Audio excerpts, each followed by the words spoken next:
में आप सभी साहित्यकारों और साहित्य प्रेमियों का स्वागत है। हमारा सौभाग्य है कि आज की इस सभा की अध्यक्षता डॉक्टर सूरीबाला कर रही हैं। सूरीबाला जी उन दिनों से लिख रही हैं जिन दिनों हम लोग कॉलेज में पढ़ा करते थे, बल्कि हमसे जो युवा लोग हैं वो तो शायद स्कूलों में पढ़ते होंगे। उनकी पहली कहानी सारिका में 1972 में प्रकाशित हुई थी और पहला व्यंग्य लेख धर्मयुग में 1973 में प्रकाशित हुआ था और पहला उपन्यास धारावाहिक रूप से धर्मयुग में 75 और 76 में प्रकाशित हो चुका था। हिंदी की कथा एवं व्यंग्य साहित्य में डॉक्टर सूरीबाला का लेखन अपनी विशिष्ट भूमिका और महत्व रखता है। समाज, परंपरा, आधुनिकता एवं उनसे जुड़ी समस्याओं को सूरीबाला जी एक खुली, मुक्त और नितांत मौलिक दृष्टि से देखने की कोशिश करती रही हैं। उसमें न तो अंधश्रद्धा दिखाई देती है, न एकांगी विद्रोह दिखाई देता है। जहां तक उनकी रचनाओं का सवाल है, लगभग 150 कहानियां और काफी लंबी फहरिस्त है रचनाओं की। उनके प्रमुख उपन्यास हैं मेरे संधिपत्र, सुबह के इंतजार तक, अग्निपंखी, यामिनी कथा, दीक्षांत, कौन देश को वासी। कहानी संग्रह है एक इंद्र धनुष जुबैदा के नाम, दिशाहीन, थाली भर चांद, मुंडेर पर, गृह प्रवेश, सांझवती, कात्यायनी, संवाद, मानुषगंध, गौरा, गुणवती, हाजिरी के बावजूद और एक टुकड़ा कस्तूरी, ये प्रमुख हैं। व्यंग्य संग्रहों में प्रमुख है अजगर करे ने चाकरी, धृतराष्ट्र टाइम्स, देश सेवा के अखाड़े में, भगवान ने कहा था, पत्नी और पुरस्कार, इस हम्माम में, या इलाही ये माजरा क्या है। और सूरीबाला जी की रचनाओं पर टीवी धारावाहिक कई बन चुके हैं, जैसे न किन्नी न, सौदागर दुआओं के, पलाश के फूल, सबको पता है, रेस, निर्वासित, एक इंद्रधनुष जुबेदा के नाम, और टेलीफिल्म सजा याफ्ता, जिसको 2 पुरस्कार भी मिल चुके हैं। जहां तक उनके अपने पुरस्कारों की बात है, एक लंबी लिस्ट है उसकी भी। प्रियदर्शनी पुरस्कार, घनश्याम दास सर्राफ पुरस्कार, व्यंग्यश्री सम्मान, सावित्री बाई फुले सम्मान, हरिशंकर परसाई सम्मान, महाराष्ट्र हिंदी साहित्य अकादमी का जीवन गौरव सम्मान, हरिवंश राय बच्चन साहित्य रत्न सम्मान, शरद जोशी प्रतिष्ठा पुरस्कार, स्त्री शक्ति सम्मान। तो कहना न होगा कि लगभग सारे बड़े पुरस्कार कथा साहित्य से संबंधित और व्यंग्य साहित्य से संबंधित उनको मिल चुके हैं। कमलेश्वर जी ने उनका जो कहानी संग्रह है एक इंद्रधनुष जुबेदा के नाम, उसकी भूमिका में लिखते हुए कहा था, आज की कहानी का सबसे बड़ा गुण यही है कि वह किसी भी वर्जना को स्वीकार नहीं करती। वह सच्चाई से मुंह नहीं मोड़ती, उसे फेस करती है। सच्चाई को रंग कर पेश करना बेईमानी है, सामाजिक न्याय के मार्ग में भुलावा पैदा करना है। रंगी पुती सच्चाई आज का सौंदर्यबोध नहीं है, सौंदर्य विकृति है।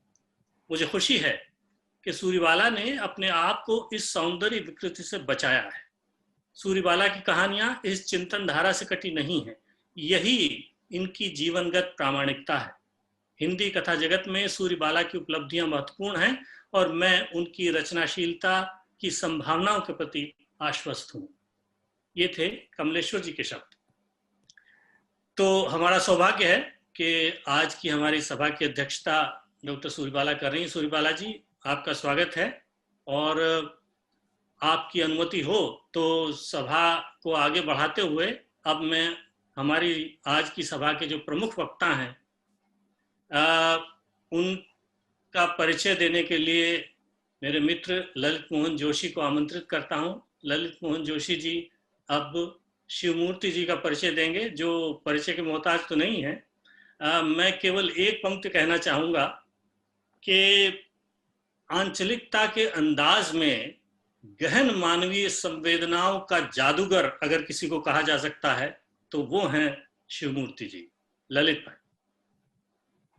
बहुत बहुत धन्यवाद शिवकांत जी, इतने सुंदर और सारगर्भित परिचय के लिए।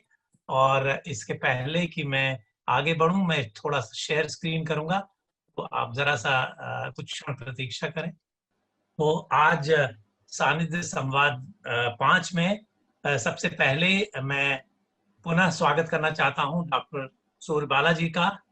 जो कि वरिष्ठ साहित्यकार और कथाकार हैं, जिनका एक सुंदर परिचय हमारे अध्यक्ष, आनंद के अध्यक्ष शिवकांत जी ने दिया है। और सूर्यबाला जी के लिए मैं ये भी कहना चाहता हूँ कि सूर्यबाला जी का स्नेह और प्रशंसा प्रारंभ से ही सानिध्य के साथ रही है, और वो बहुत उत्साह के साथ उन्होंने हमारा उत्साहवर्धन किया है। इसलिए मैं उनका बहुत शुक्रगुजार हूँ और बहुत ही स्नेह के साथ उनका स्वागत करता हूँ। सूर्यबाला जी, आपको बहुत बहुत धन्यवाद। और और अब आज की जो विशेष मेहमान हैं, हिंदी के वरिष्ठ साहित्यकार और कथाकार शिवमूर्ति जी, जिनके बारे में बहुत सुंदर पंक्तियां शिव जी ने अभी अभी कही हैं। तो आज हम उनके साथ बातचीत करेंगे और आप सब लोग इस बातचीत में हिस्सेदार होंगे और बाद में आप भी सवाल पूछ सकते हैं। उत्तर प्रदेश के सुल्तानपुर अब अमेठी जिले में जन्मे शिवमूर्ति जी की कहानियों का केंद्र मानवीय संवेदना है। उनकी कहानियों के चरित्र अधिकारों से वंचित आम लोग हैं। उनकी कथाओं और उपन्यासों का ग्रामीण परिवेश एक ओर उन्हें प्रेमचंद से जोड़ता है, वहीं दूसरी ओर उनके किरदारों की आंचलिकता और ध्वन्यात्मकता उन्हें अणीश्वर नाथ रेणु के समीप लाती है। शिवमूर्ति जी कहते हैं कि उनकी रचनाएं 1980 से अब तक आए सामाजिक उथल पुथल व परिवर्तन को दर्ज करती हैं, परिलक्षित करती हैं। मूर्ति जी ने 1968 से लिखना प्रारंभ किया था।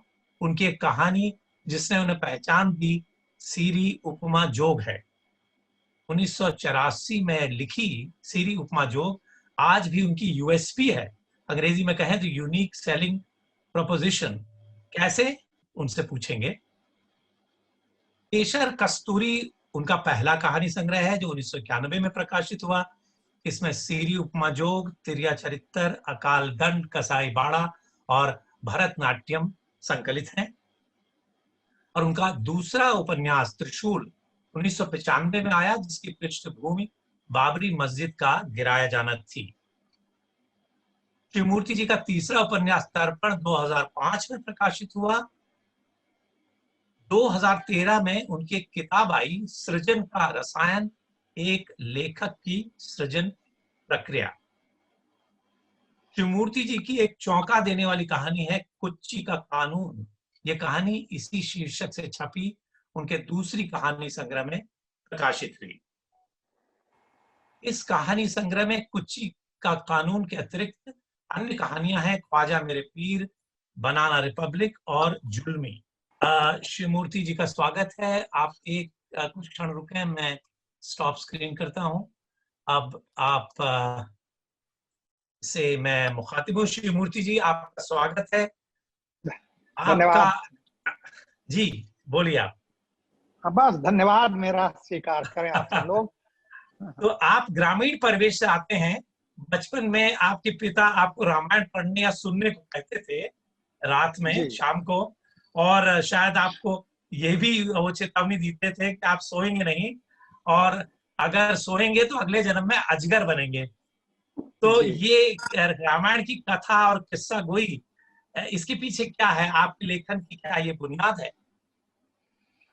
जी हाँ, बुनियाद कह सकते हैं, क्योंकि जब स्कूल भी नहीं जाता था तब से रामचरितमानस की आवाज कान में जाती थी।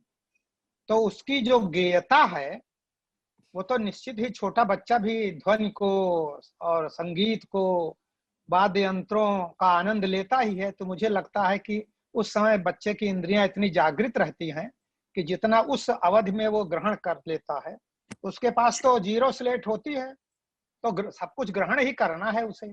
तो जो उसको उस समय मिलता है वो मुझे लगता है कि ज्यादा ही ग्रहण होता होगा।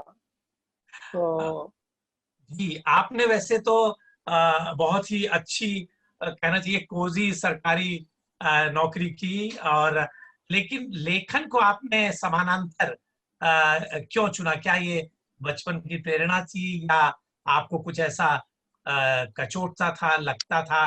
लेखन में आप कैसे प्रवृत्त हुए साथ साथ, जो कि मुश्किल काम है? वास्तव में लेखन में तो प्रवृत्त हो गए नौकरी चाकरी में जब नहीं थे तभी से।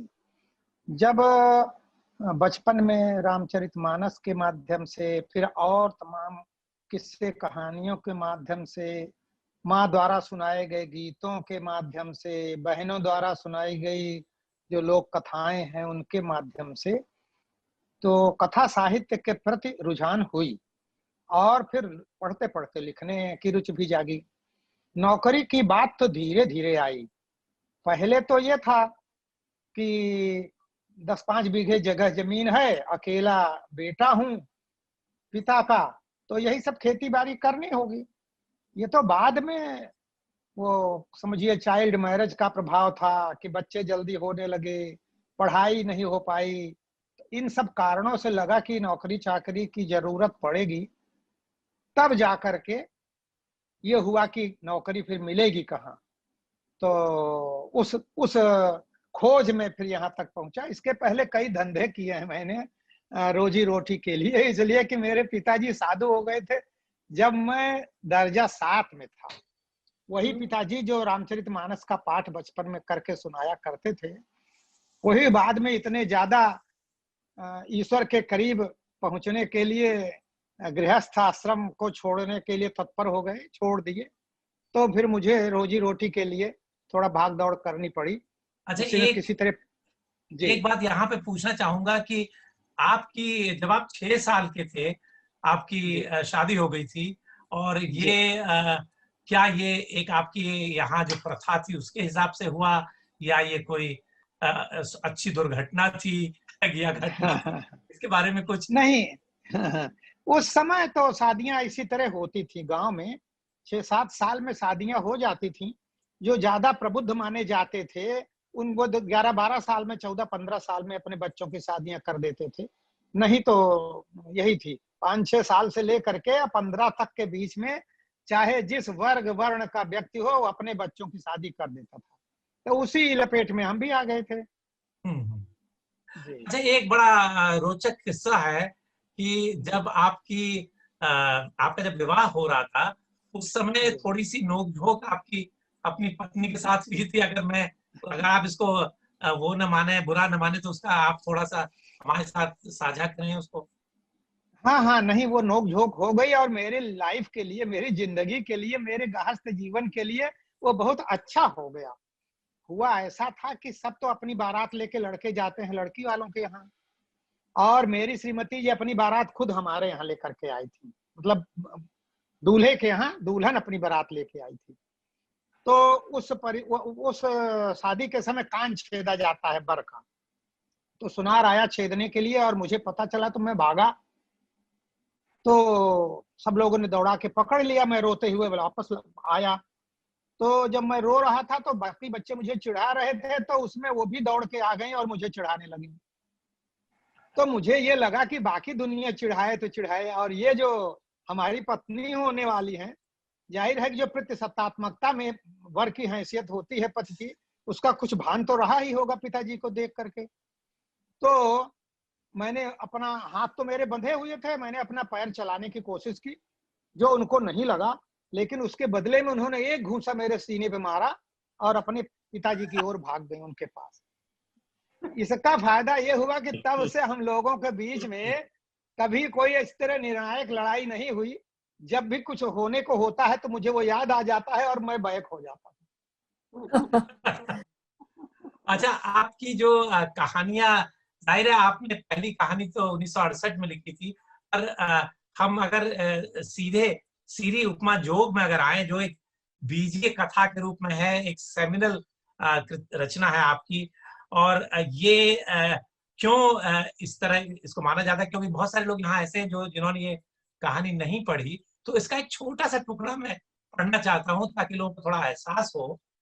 जीप रेंगने लगती है, लड़का एक क्षण असमंजस में रहता है, फिर जीप के बगल में दौड़ते हुए जेब से एक चिट्ठी निकालकर साहब की गोद में फेंक देता है।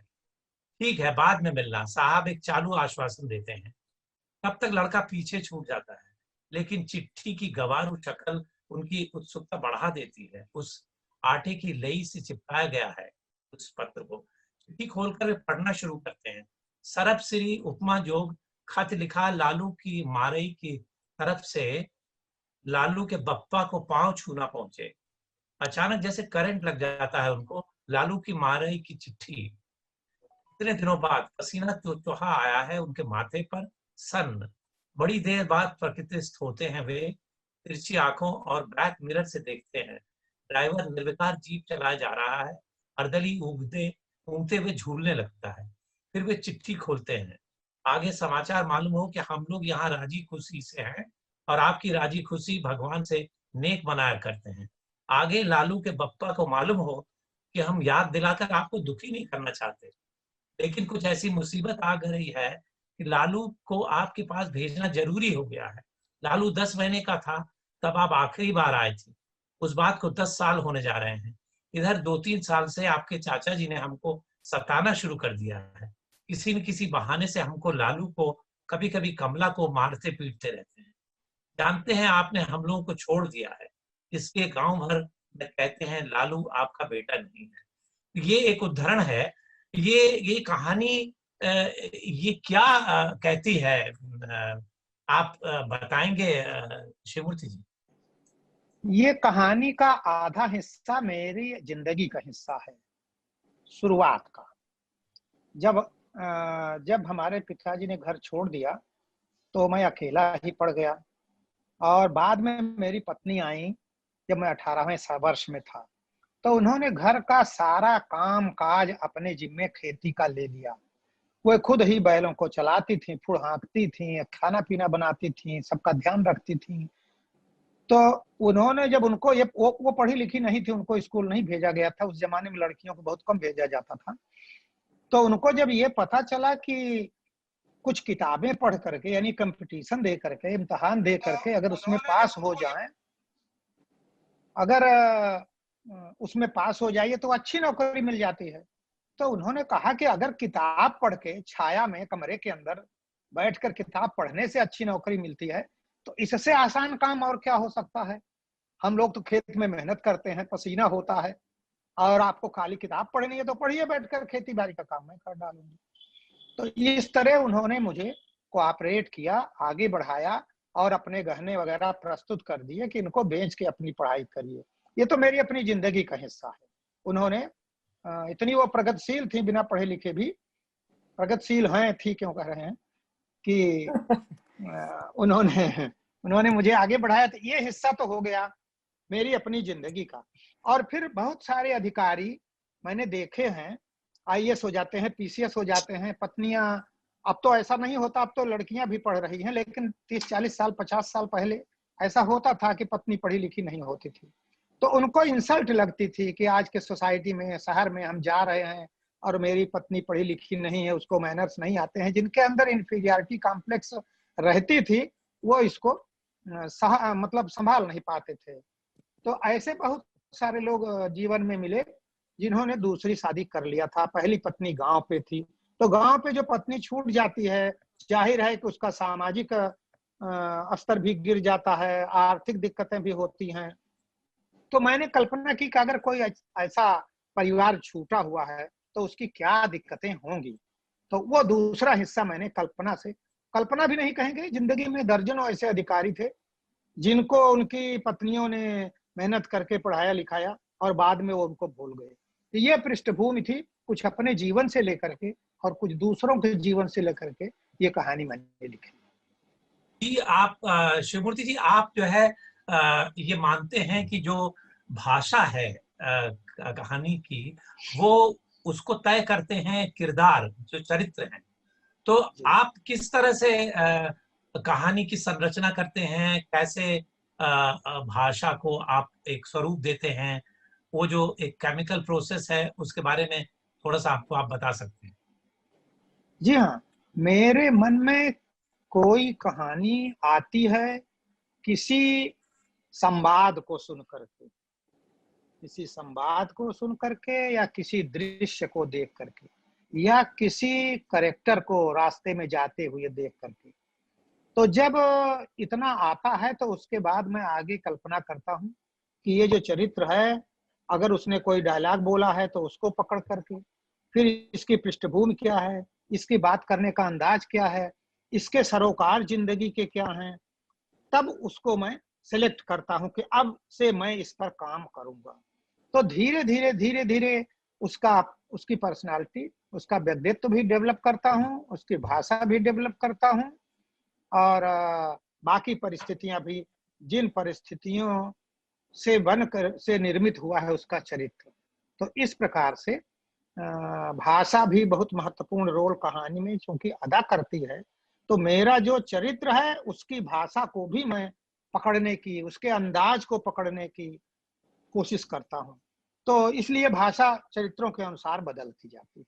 पढ़ा लिखा है तो उसमें अंग्रेजी के शब्द आएंगे उसके बोलचाल में, बिल्कुल गांव का है तो अंग्रेजी के शब्द नहीं आएंगे, उसमें अवधी के शब्द आएंगे, जहां से हमारे ज्यादातर चरित्र जो भाषा बोलते हैं, जो रामचरितमानस की भाषा है, अवधी भाषा या अवधी बोली, तो कुछ उसके संवाद उसमें आते हैं। पढ़े लिखे हैं तो कुछ अंग्रेजी आधा बोलते हैं, आधी हिंदी बोलते हैं। कोई अधिकारी है तो बिना अंग्रेजी बोले उसको तसल्ली नहीं होती है कि मेरी बात पूरी तरह कन्वे हुई है कि नहीं हुई है, तो वो उस तरह की बोलता है। तो चरित्रों के अनुसार मैं भाषा का सिलेक्शन करता हूँ। आपने पूरे अपने करियर में सरकारी नौकरी की और एक अच्छी सरकारी नौकरी की, तो जो चूंकि मैंने भी सरकारी अफसरी थोड़ा समय सूचना विभाग में विजय राय जी के साथ किया है, तो मुझे मालूम है उसके क्या दबाव होते हैं। और तो आप जिस तरह से स्वच्छंदता से आप जो लिखते थे, रचना करते थे, उसमें क्या कुछ भारी पड़ता था आप जहाँ पे काम करते थे? इसका कोई आप एनेक्डोट हमें बता सकते हैं, या कोई ऐसा तनाव या कोई ऐसा टकराव कभी हुआ आपके साथ? ऐसा तो नहीं कह सकते। वास्तव में बहुत कम विभागीय लोग जानते थे कि मैं कहानी वगैरह भी लिखता हूँ, और उसी तरह मैंने कभी अपना परिचय अधिकारी के रूप में अपने साहित्यिक मित्रों को नहीं दिया, कहीं न छपे हुए रूप में न मौखिक रूप में। तो इसलिए एक जगह की चीज दूसरी जगह अपना प्रभाव डालने की स्थिति में नहीं थी। ये जरूर है कि नौकरी में रहते हुए समय नहीं मिलता था, दिन में तो आप समय नहीं निकाल सकते। मैं इतना जरूर करता था कि फाइल घर नहीं लाता था। मेरे ख्याल से नौकरी के अंतिम 2-3 वर्षों में, जबकि काम का लोड बहुत ज्यादा था, मैं अपील में पोस्टेड था और रोज 8 अपीलें निपटानी पड़ती थी, जिसमें करोड़ों का रेवेन्यू इन्वॉल्व रहता था। उसको छोड़ना पड़ता था या उसको ओके करना पड़ता था, तो उसमें लंबे लंबे फैसले लिखने पड़ते थे। 10 पेज, 20 पेज, 25 पेज तक के भी वो फैसले जाते थे बड़ी बड़ी मल्टीनेशनल कंपनियों के। उन्हीं 2 वर्षों में मैं फाइल घर लाता था, क्योंकि 8 फाइल पढ़कर डिक्टेट करना स्टेनो को, फिर उसको पढ़ के सुधारना, बहुत बड़ा काम था। इसके अलावा मैं कभी फाइल घर नहीं लाया और न वहां की चिंता लेकर आता था। पता नहीं कैसे मेरे आदत में ऐसा था, इसलिए निभ गया। फिर भी मैं ज्यादा लिख तो नहीं पाया, आप देख ही रहे हैं। तो महीने में मैं साल भर में 1 महीने छुट्टी लेता था, उसमें 10-15 दिन बच्चों को कहीं घुमाने ले जाता था और 15-20 दिन में आउटलाइन बनाता था किसी रचना का, फिर उसको धीरे धीरे डेवलप करता था। इसलिए आप देखें कि अभी तक मैं 1000 पृष्ठ भी तो नहीं लिख पाया हूँ। आपने 50 साल में मुश्किल से 10 कहानियां लिखी हैं, और ये कोई बहुत ज्यादा नहीं है। तो ये एक ऐसी बात है कि ये आवश्यक तो नहीं है कि लेखक जो है ज्यादा लिखे, क्योंकि बहुत सारे ऐसे हमारे कालजयी लेखक हुए जिन्होंने एक कहानी लिखी है, ऐसे सिनेकार हुए जिन्होंने केवल 2 फिल्में बनाई हैं जो कि अमर हैं। तो ये आपने कभी ऐसा सोचा नहीं कि आप 5 साल लगाते हैं एक उपन्यास लिखने में और 1 साल 1.5 साल लगाते हैं कहानी लिखने में, और जबकि और एक और बात है बड़ी रोचक कि सिरी उपमा जोग जो कहानी है वो आपने 1 हफ्ते में लिख दी, तो इसके पीछे की क्या कहानी है? हाँ, वो श्री उपमा जोग का कारण तो ये था कि मेरे मित्र थे बलराम जी, वो सारिका में थे उप संपादक थे। तो उन्होंने मेरी एक कहानी छापी थी इसके पहले, भरतनाट्यम, तो लोगों को पसंद आई होगी या जो भी कारण हो, चूंकि मित्र थे तो मित्र को तो सब आपकी रचनाएं अच्छी लगेंगी ही। तो वो उन्होंने एक कहानी देने के लिए कहा और मुझे देर होने लगी, तो मेरे घर आकर के बैठ गए कि मैं कहानी ले करके ही जाऊंगा। तो इसलिए उसको लग करके 2-3 दिन छुट्टी लेकर के मैंने उनको लिख करके 1 हफ्ते में दिया। और ये अच्छा ही किया उन्होंने कि मेरी एक छोटी कहानी श्री उपमा जोग के रूप में हो गई, जिसको मैं आसानी से कहीं पढ़ देता हूँ 15-20 मिनट में। नहीं तो मेरी सारी कहानियां लंबी लंबी हैं। तो इस वजह से, दबाव की वजह से ये श्री उपमाजोग लिखी गई, जो सबसे छोटी कहानी है। हालांकि आपकी किताब, आपकी कहानी पे, तिरिया चरित्र पे बासु चटर्जी जी ने फिल्म बनाई उसी शीर्षक से, लेकिन मुझे ऐसा लगता है, पता नहीं आप सहमत हो, कि ये श्री उपमाजोग ऐसी कहानी है, मैंने अभी परसों पढ़ी और मुझे लगा कि ये इतनी कसी हुई कहानी है और इतनी दृश्यात्मक है कि इसमें फिल्म कोई बना नहीं सकता, कि इतनी अच्छी फिल्म अगर नहीं बनेगी तो ये फिल्म बनाना ही व्यर्थ है। तो क्या आप इस बात से सहमत हैं, या आपके मन में ये इच्छा है कि श्री उपमाजोग पर कोई सिनेकार फिल्म बनाए? हाँ, कोई बनाना चाहे, चैलेंज लेना चाहे, तो इससे ज्यादा खुशी की बात क्या होगी। मेरे एक घोष मित्र हैं, अब मित्र हो गए हैं, यहीं गोमती नगर में ही रहने लगे हैं। उन्होंने बहुत पहले सन 86 में प्रयास किया था बनाने का, लेकिन उन्होंने कहा कि मैं जान गया कि जो संवेदना ये कहानी देती है वहां तक पहुंचाना मुश्किल है। तो अगर आगे कोई चैलेंज ले और बनाना चाहे तो अच्छी बात है, ये तो उसके सामर्थ्य पे होगा। ये जो आपका पहला जो कहानी संग्रह आया, केशर कस्तूरी, जिसमें ये बहुत सारी कहानियां थी जो कि मैंने बताई हैं शुरू में, तो जी। ये इतना प्रसिद्धि पाने के पहले, जब धर्मयुग में रघुवीर भारती जी ने आपकी कहानी छापी, सारिका में आपकी कहानी छपी, तो प्रारंभ से आपको किसी तरह का कोई संघर्ष, या कैसे ये संभव हुआ कि आपकी कहानियां उस समय की शीर्ष पत्रिकाओं में छपी? वास्तव में शुरुआत में तो मैंने 3-4 कहानियां लिखी थी, फिर छूट गई। मैं अपनी नौकरी वगैरह के चक्कर में पड़ गया, और जब मेरा सिलेक्शन हो गया इसमें, इस नौकरी में, तो फिर मैंने लिखना शुरू किया। तो 75 में मैंने लिखा भरतनाट्यम, 1975 में, और 1976 में लिखा कसाई बाड़ा। तो फिर उसके बाद मैं ज्वाइन करने चला गया कानपुर। वहाँ हमारे मित्र थे बलराम, वो मिले। वहाँ मीटिंग हुआ करती थी सारे लेखकों की, मोती झील में कामतानाथ जी वगैरह थे। तो जब 2 महीने बाद वहां से मैं ट्रेनिंग में जाने लगा, तो बलराम मित्र बन गए थे। उनको मैंने दे दिया कि भाई देखिए, 2 कहानियां मैंने भी लिखी हैं, और अब तो मैं नौकरी चाकरी पे जा रहा हूँ, और मन में था कि कुछ लिखूं, लेकिन अब क्या लिख पाऊंगा, ये दोनों हैं, इसको आप जहां चाहे छपवा दीजिएगा। एक और कहानी वहीं लिखी थी, अकाल दंड, उसको मैंने उनको दे दिया। तो बलराम जी के पास वो रखी रह गई। फिर उसको उन्होंने कसाई बाड़ा धर्मयुग में भेजा और भरतनाट्यम सारिका में छापा। तो चूंकि दोनों ही एक बड़े प्लेटफार्म थे, तो इस वजह से, जिसको कहते हैं कि वो मिल गया, चांस मिल गया कहिए, या जो भी कहिए, तो इस वजह, इस तरह से हमें आ गया कि बहुत ज्यादा छपने के लिए संघर्ष की स्थिति बलराम की वजह से नहीं हुई।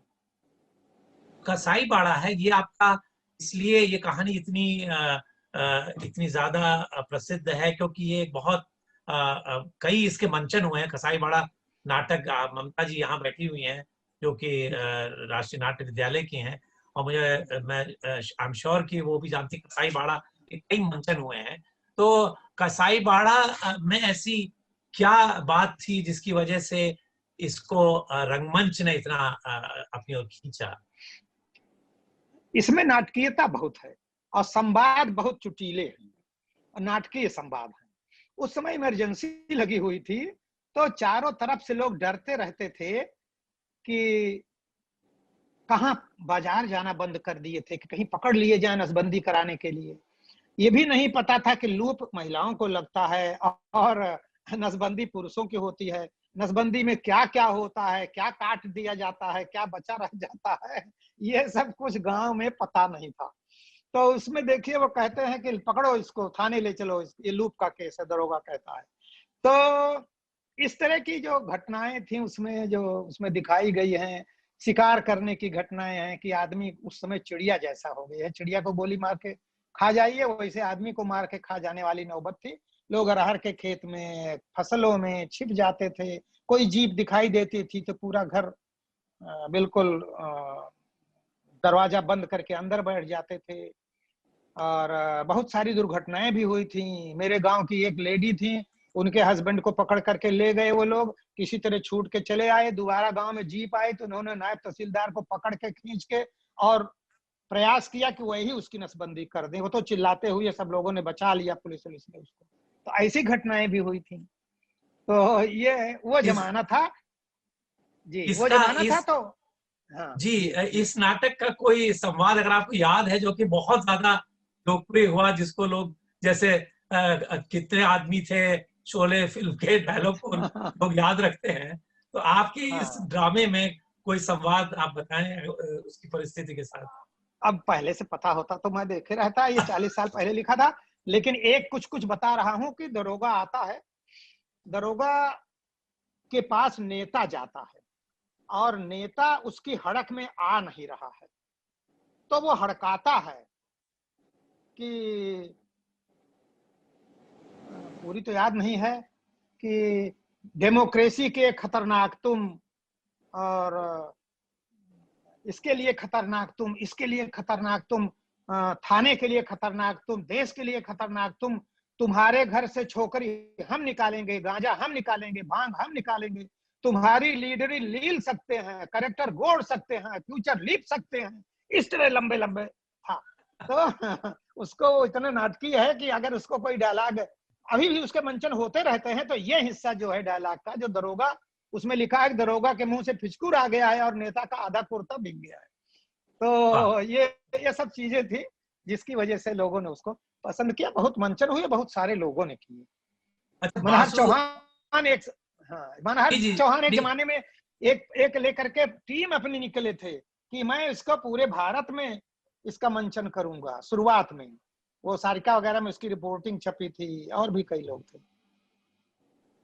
ये जो मतलब बासु चटर्जी का आपके कहानी तिरिया चैतर पे फिल्म बनाना एक तरह की घटना थी। बासु चटर्जी और बासु भट्टाचार्य, ये सब लोग नई धारा के सिनेमा के जनक थे उस जमाने में। तो लेकिन मैंने जो पढ़ा है थोड़ा अपने शोध से कि आप जो है उसकी जो फिनिश प्रोडक्ट थी उससे आप प्रसन्न नहीं थे। तो ये कुछ इसके पीछे की कोई कहानी अगर आप हमसे शेयर करें कि क्यों आप प्रसन्न नहीं थे तिरिया चरित्र को लेकर के। पहले ये कहानी एक अमरजीत करके व्यक्ति थे, उन्होंने लिया था। फिर बासु ने पढ़ा तो फिर वो आए दिल्ली, फिर वो आए हमारे घर राजेंद्र यादव को लेकर के। मैं तब इलाहाबाद में था, तो मुझको बुलाया, कहा मुझे ही दो इसको, जितना उन्होंने दिया है मैं उसको वापस करवा दो। तो सबने मिल करके ले लिया। मैंने सोचा कि बासु चटर्जी बड़े डायरेक्टर हैं तो अच्छा ही बनाएंगे, लेकिन मुझे उतना सेटिस्फैक्शन नहीं हुआ। कुछ मेरी लड़काई भी रही होगी कि एक कहानी हिट हो गई, भाई 25-30 साल की उम्र है, तो लगा कि मैं कोई तोप चीज हूं और इस तरह की बात कर सकता हूं इतने सीनियर से, तो इस वजह से भी मैंने ऐसा कह दिया होगा। और कुछ बातें थी भी, जैसे हमारे यहाँ वो, मैंने कहा मैं वहां नहीं आ सकता बम्बई शूटिंग के लिए, आप लोग यहाँ आइए तो मैं कोऑपरेट करूंगा। तो वो इलाहाबाद आए पूरी टीम लेकर के 92 में या 93 में। तो यहाँ मैंने उनको शूटिंग करवा दिया। वो जो हीरोइन है उसके पास एक बकरी रहती है, जो भट्टे पे जाती है तो अपनी बकरी को भी ले जाती है। तो बकरी यहाँ जो थी वो तो एजेड बकरी थी, प्रौढ़ थी, वयस्क हो गई थी, 1.5-2 साल की थी। और तो एक सीन उनका बचा रह गया था जो उनको बंबई में करना था, तो वहां उनको बकरी बहुत छोटी मिली। तो हमने उनसे कहा कि जब बकरी एक बार पहले बड़ी है तो बाद में छोटी कैसे हो जाएगी? तो कहा अरे भाई ये सब चलता है, ऐसी कोई बात नहीं है। तो हमने कहा ये तो चले तो ठीक है, बकरी बकरी ही रहे तब भी ठीक है, लेकिन आप जरा उसको पीछे से देखिए, वो बकरी नहीं है, बकरा है जो दोबारा आप लाए। तो इसी तरह की कई घटनाएं थी। जो बिमली की माँ बनी है वो दलित लेडी है, गांव की है, तो थोड़ा कृष्णकाय होगी, उतना फिनिश नहीं होगी उसके चेहरे पर। कपड़े वो साड़ी उल्टे पल्ले की नहीं ओढ़ेगी। हमारे यहाँ उत्तर प्रदेश में खास करके पूर्वांचल में तो सब सीधा पल्ला महिलाएं करती हैं, गांव में अभी भी करती हैं, तो वो भी उन्होंने उल्टा पल्ला करवा दिया था। तो ऐसे कुछ बातें थी। मेरी भी चूंकि गदा 85 की उम्र थी, उसे उतना तूल नहीं देना चाहिए था। फिर चूंकि वो सब लोग राजेंद्र यादव और वासु जी वगैरह सब वो बैठे थे होटल में और बोतल वगैरह खुली हुई थी, तो बासु जी भावुक हो गए, उनकी आंखें डबडबा आई। तो फिर मैंने उनसे कहा कि मेरा ये आशा नहीं है, ये बात जहाँ तक मत ले चलिए। फिर इंटरव्यू छपा, ओम पुरी ने उसमें कहा, मेरा इंटरव्यू छपा कि भाई अब सुल्तानपुर तो जा करके हम लोग नहीं बैठ सकते थे कहानी को समझने के लिए, इलाहाबाद भी हम लोग 10 दिन जाके रहे हैं, बंबई से इलाहाबाद जा करके बैठना ही बड़ी बात है। तो इस तरह बात फिर खत्म हो गई। मुझे भी लगा कि दूसरी चीज ये है कि जो कहानी का ग्रामर है, जो कहानी का व्याकरण है, जो फिल्म का व्याकरण है, वो दृश्य माध्यम है, ये शब्द माध्यम है। मुझे लगता है हर लेखक को यही लगता होगा कि मैंने जो लिख दिया वो क्या कमाल की चीज थी और ये क्या खा करके बनाएंगे, ऐसा मुझे लगता है। जब तक मैच्योर नहीं हो जाता होगा लेखक, कम से कम ऐसा उसको लगता होगा। तो वही मुझे भी लगा होगा, और क्या कह सकता हूँ, यही बात होगी। आपका जो त्रिशूल उपन्यास है, जो कि दूसरा उपन्यास था, जो कि 1995 में प्रकाशित हुआ, वो किस हद तक एक एक पोजीशन लेता था इस पूरे, जो एक दक्षिणपंथी, जो इस तरह का, जो एक इस तरह की घटना हुई जिसने कि पूरे भारत को विभाजित किया, जो कि असंवैधानिक भी थी उस समय के हिसाब से। हालांकि हिंदुओं ने ये माना कि ये एक तरह का इतिहास को दोबारा से सुधारने की वाली बात थी। तो आपका जो उपन्यास है वो क्या कहता है, त्रिशूल? मेरा उपन्यास उस समय की हलचल को दर्ज करता है। जब वीपी सिंह को ये लगा कि उनकी कुर्सी थोड़ा अस्थिर हो रही है, तो उन्होंने मंडल कमीशन की रिपोर्ट को लागू कर दिया। वो मंडल कमीशन की रिपोर्ट 1980 के आसपास आ गई थी, लेकिन वो फिर तब तक इंदिरा गांधी की सरकार आ गई तो वो लटकी हुई थी। तो इन्होंने कुछ आंतरिक संकट को महसूस करते हुए उसको लागू कर दिया और ये अच्छा काम हुआ। जिन परिस्थितियों में भी उन्होंने लागू किया, ये डेमोक्रेसी को आगे बढ़ाने वाला ही काम था। लेकिन फिर जो दक्षिणपंथी ताकतें थी वो भी उनके साथ थी, उन्होंने भी उनको कुर्सी पर बैठाने में साथ दिया था। तो उनको ये लगा होगा कि उनको ये पसंद नहीं आया होगा, तो उन्होंने फिर राम मंदिर का मुद्दा, तुरंत उनको इस्तीफा देना पड़ा। दक्षिणपंथी ताकतों ने उनसे अपना समर्थन वापस खींचा, उनको इस्तीफा देना पड़ा और फिर वो आडवाणी जी की रथ यात्रा शुरू हो गई। तो मंडल आयोग जो पिछड़ों के लिए लागू किया गया, इससे पिछड़ों की अस्मिता जागी और उसके वजह से जो उच्च जातियों में ये पनप, ये भावना, ये डर या कहिए ये असुरक्षा की भावना आई कि अब तो हमारे बच्चों के नौकरी में एक बाधा उत्पन्न हो गई। तो इन कारणों से उस समय का समाज बहुत आंदोलित हो गया। जो आपस में उतना बंटवारा नहीं दिखाई देता था, वो बंटवारा दिखाई देने लगा। तो मैंने उसी को पकड़ने की कोशिश किया है कि जो पिछड़े समाज के लोग थे वो क्या सोचते थे और जो सवर्ण समाज के लोग थे वो क्या सोचते थे, कैसे उनके बीच में टकराव आया। इसी चीज को मैंने त्रिशूल में आपको पकड़ने क्या की लगता है कोशिश कि राजनीति को छुए बगैर क्या साहित्यकार रचनाएं रच सकता है बिल्कुल अलग रह के, या आपको ऐसा नहीं लगता? मुझे जैसे जैसे मैं आगे बढ़ रहा हूँ, उम्र गुजर रही है, वैसे वैसे मुझे लगता है कि जो जिंदगी की सचमुच की हकीकतें हैं, अगर उनसे हम मुंह चुरा कर अपनी रचना करते हैं, सिर्फ यह देखते हुए कि हमें एक बहुत बड़े वर्ग में अपनी पहचान बनानी है, उनसे स्वीकृति लेनी है, तो पहले तो इधर ध्यान नहीं जाता था, लेकिन अब ये ध्यान जाता है कि आप जो सही समझते हैं, आपका कॉन्शस जो सही कहता है कि ये ठीक है, आपको उसी को लिखना चाहिए। और राजनीति तो पूरे जीवन में है।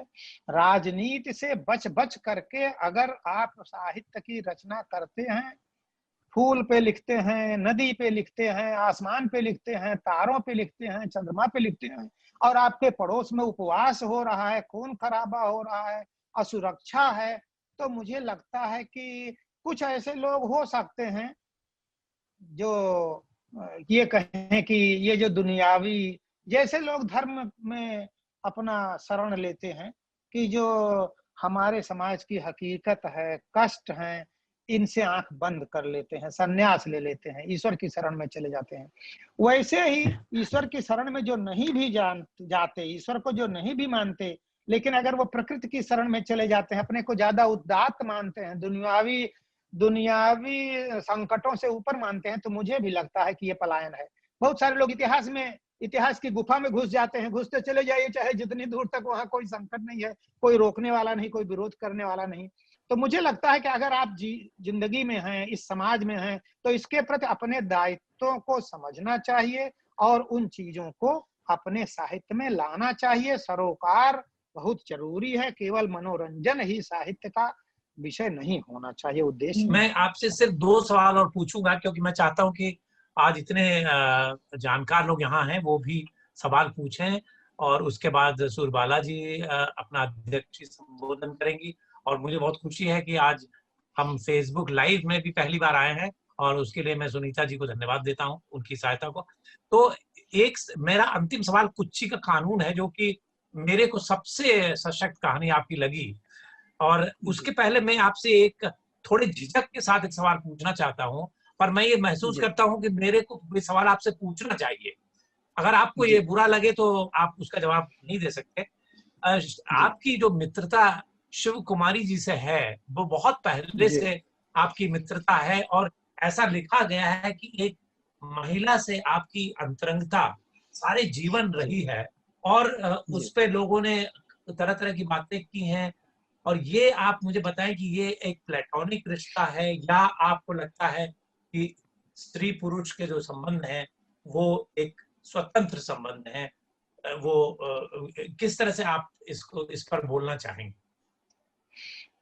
हमारे समाज में ज्यादातर, शहरों का तो बहुत ज्यादा नहीं जानता, हो सकता है लोग ज्यादा लिबरल हो गए हों अब, लेकिन गांव में तो उतने लिबरल नहीं हैं। अब मेरा और शिव कुमारी का जो रिश्ता है, ये कैसे डेवलप हुआ, ये अपने आप में मुझे भी लगता है कि गांव के लोगों ने इसको विरोध के साथ ही सही कैसे स्वीकार किया होगा। शिव कुमारी जी मुझसे करीब 3 साल बड़ी हैं, और मेरे गांव की हैं, और वो नर्तकी हैं, नाचने गाने वाले समूह से आती हैं।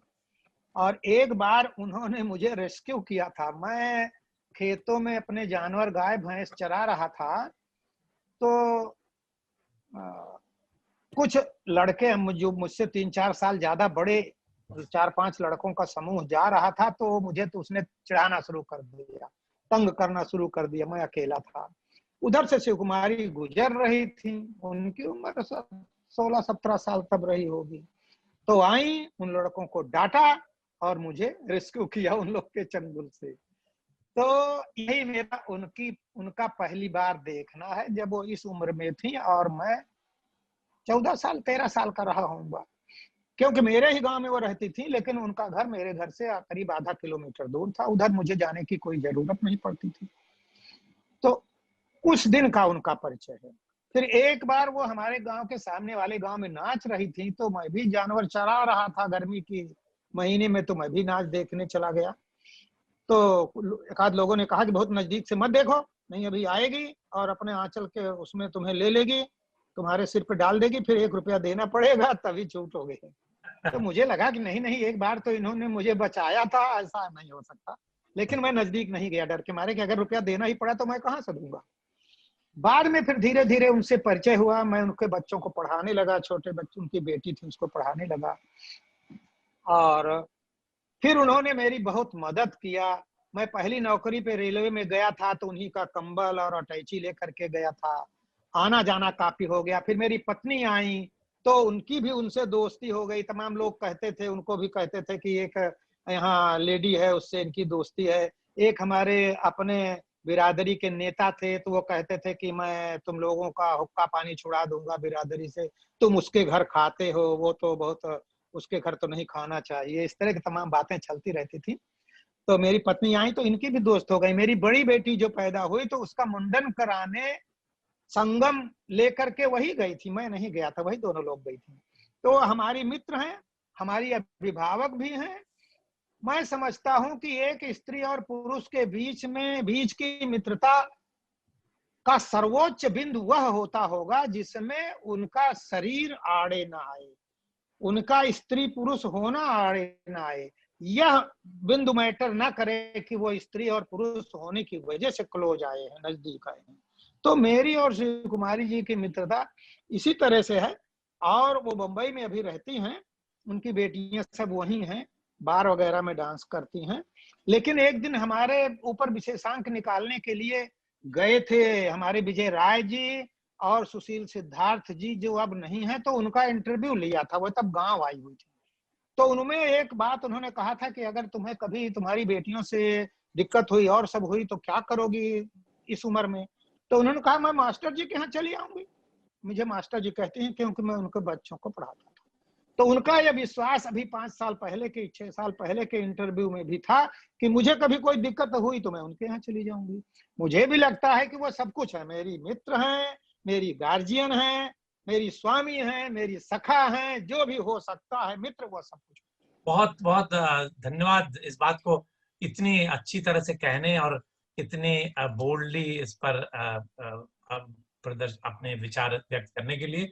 और इसी से ये जुड़ी है आपकी जो आपकी कहानी कुच्ची का कानून है, वो भी स्त्री पुरुष संबंधों पर और स्त्री के स्वातंत्र पर एक बहुत बड़ा एक उसकी एक वो उसमें कमेंट करती है।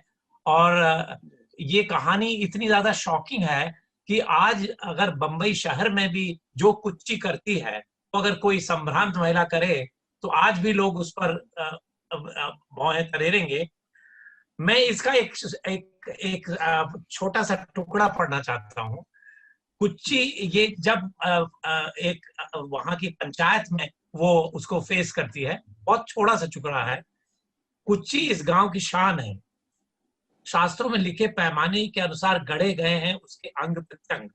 मोहिनी का अवतार, ऐसी लंबी चौड़ी चिकनी चमकती जवान जनाना का शिकार कर लेना चाहता है लकड़ बग्घे जैसी खीस वाला ये बनवारी, जिसका मुंह दूर से बदबू करता है। इसको बेइज्जत करके तो सारा गांव बेइज्जत हो जाएगा। निसंतान विधवा को देखकर बाबा को उतना ही दुख होता है जितना 16 आने मालियत वाले खेत को परती पड़ा देखकर होता है। बाबा उसका मन टटोलते हैं, अगर तू अपने ससुर का नाम लगा दे तो सारी तकरार ही खत्म हो जाए। लेकिन मैं झूठ नहीं बोलना चाहती बाबा, सही बात यह है कि मुझे बच्चे की तलब लगी, जरूरत लगी और मैंने कहीं से इंतजाम कर लिया। मैं अपनी बात पर ही कायम रहना चाहती हूँ। कोई बात नहीं, तू पहली औरत थोड़े है जो इस तरह माँ बनी है।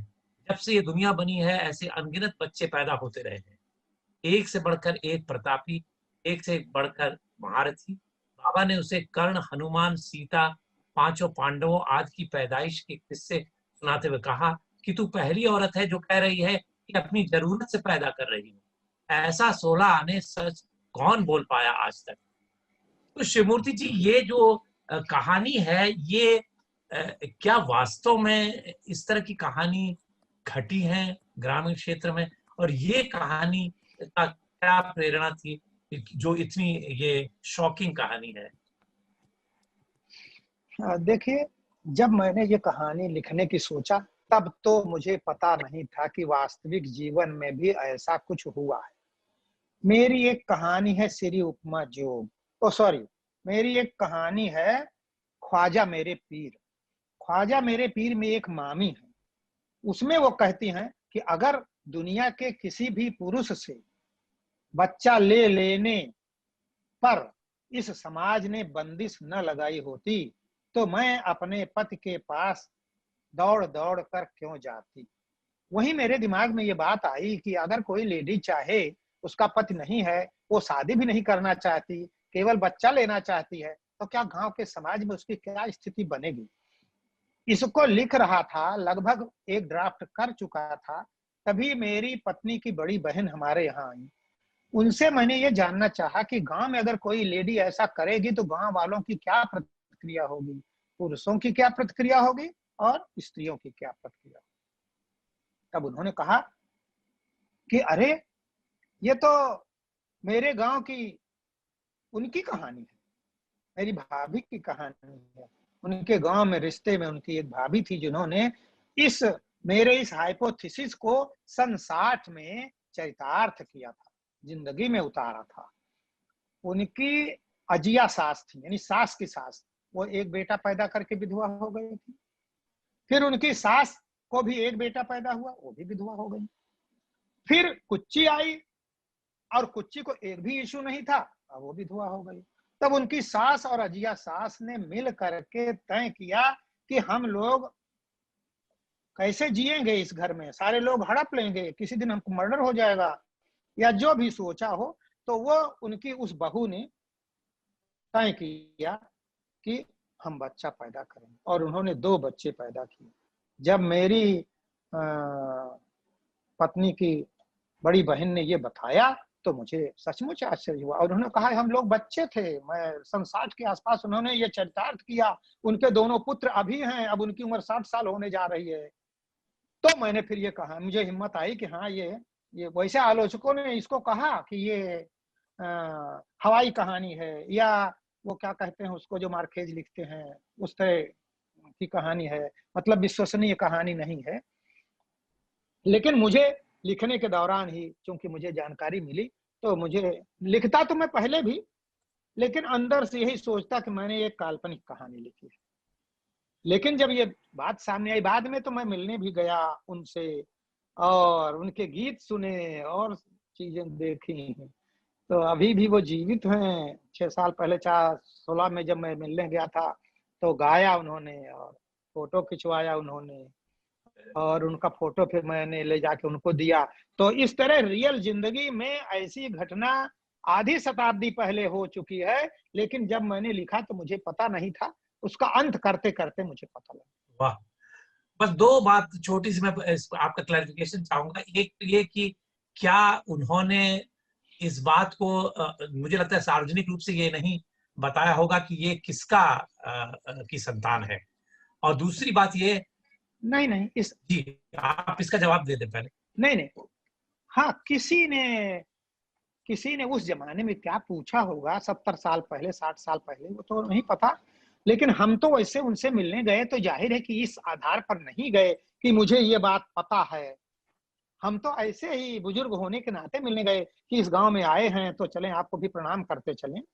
तो उनका सारा परिवार था, बहू थी, बेटे थे, तो ये बात तो चर्चा की भी नहीं जा सकती थी जो वास्तविकता थी। हम तो उत्सुकता बस उनसे मिलने के लिए गए थे। और आपका क्या सवाल था, मैं भूल गया। हाँ, मतलब ये एक तरह का ये भ्रम तोड़ती है कि जो गांव है वो उस तरह से प्रगतिवादी नहीं है सोच में जैसा कि शहर है।